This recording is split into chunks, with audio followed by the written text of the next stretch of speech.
کہ انشاءاللہ 2026 عافیہ کی رہائی کا سال ہے۔ عافیہ انشاءاللہ 2026 میں کراچی ایئرپورٹ پر اترے گی انشاءاللہ۔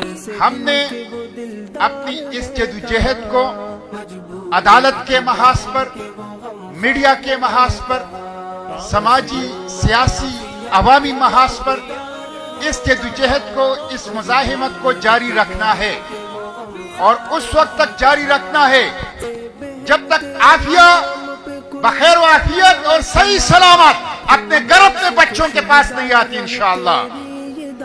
میں ڈاکٹر فوزیہ صدیقی کو خراج تحسین پیش کرتا ہوں، جو گزشتہ 23 سال سے اپنی بہن کی آزادی کا پرچم تھامے پاکستان کے گوشے گوشے میں اور دنیا بھر میں آواز اٹھاتی رہی ہے، جدوجہد اور مزاحمت کا استعارہ بن چکی ہے۔